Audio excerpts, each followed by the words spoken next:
मिरज मतदारसंघात किती निधी आला याची पोलखोल करणार मोहन वनखंडे सर यांचा इशारा. भाजप पक्षातील सरप्रेमींचा काँग्रेस पक्षात प्रवेश आणि भव्य मेळाव्याचं आयोजन.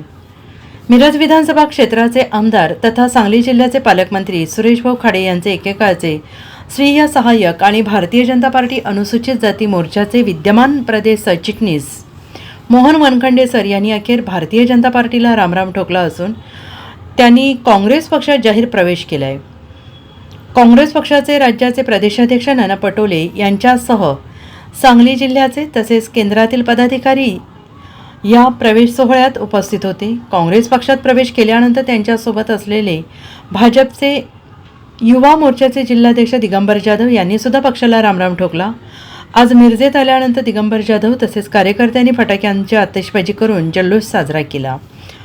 मिरज विधानसभा निवडणुकीत भाजप पक्षाकडून उमेदवारीची मागणी केल्यानंतर पक्षाकडून डावलले गेल्याने त्यांनी नाराजी व्यक्त केली आहे. तसेच लवकरच मिरज विधानसभा क्षेत्रात किती निधी आला याचा पोलखोल करणार.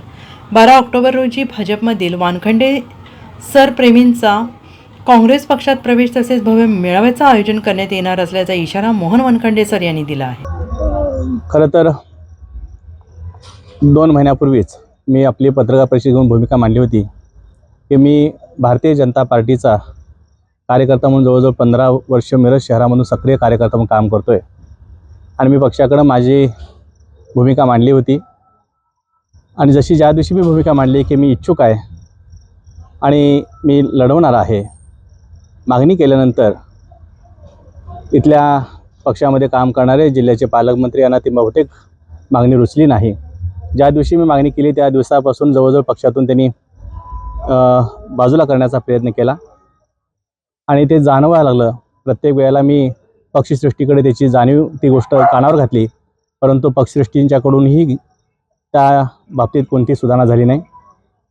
या लोकशाहीमध्ये प्रत्येकाला आपलं मत मांडण्याचा अधिकार आहे आणि मत मांडत असताना मत मांडलं म्हणून त्याला बाजूला करणं हे योग्य नाही. ह्याही गोष्टी माझ्या जिल्हा नेतृत्वाला असेल, स्थानिक नेतृत्वाला असेल, प्रदेश नेतृत्वाला जाणीव करून दिली होती.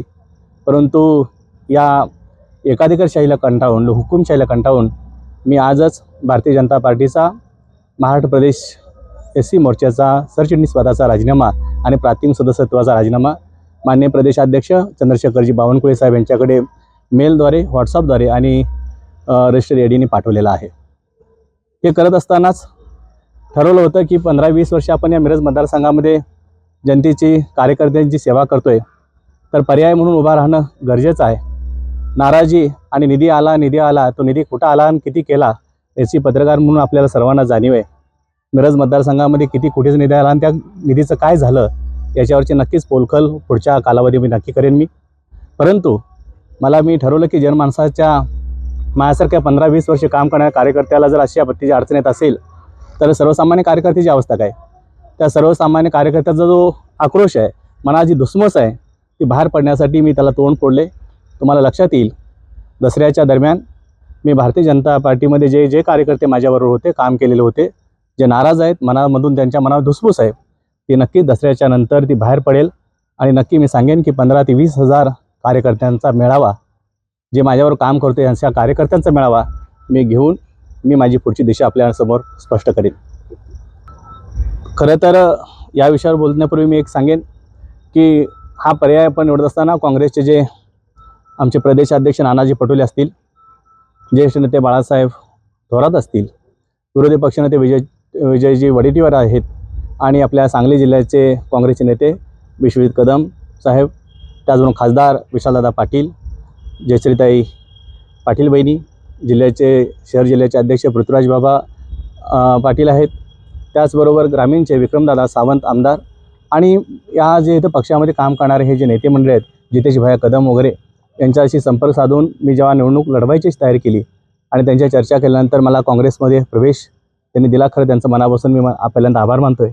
आणि आपण जो विचारताय प्रश्न, माझ्याकडे किती नगरसेवक आहेत, आजी माझी, माझ्याकडे किती पंचायत समिती सदस्य आहेत, जिल्हा परिषद सदस्य आहेत आणि सरपंच आहेत, की मी नक्की तुम्हाला 12 तारखेला सांगेन. ते समोर स्टेजवर तुमच्यासमोर दिसतील. महाविकास आघाडीचं आहे. महाविकास आघाडीला कुठली जागा कुणाला जाणार, महाविकास आघाडीमध्ये सर्व पक्षाचे सर्व जे इच्छुक उमेदवार आहेत ते इच्छुक असतात आणि लोकशाहीमध्ये नक्की असायला पाहिजे. आणि मी त्यांच्याबद्दल खरंच त्यांना पण मी कोणताही त्यांच्यावर आक्षेप न घेता मी त्या पक्षात गेलो आहे आणि मी माझी भूमिका मांडली आहे आणि पक्षी नेतृत्वाने ती भूमिका स्वीकारलेली आहे. त्यामुळं महाविकास आघाडीमध्ये कुठल्या पक्षाला जागा सुटेल, त्यातला उमेदवार कोण असेल हे ठरवण्याचे आधार हे पक्ष नेतृत्वाला आहे. त्याबद्दल मी आज काही बोलणार नाही. हा प्रश्न मला वाटते पक्ष नेतृत्वाला विचारला तर त्याचं अधिक उत्तर मिळेल. Bureau report SBN Marathi, Miraj.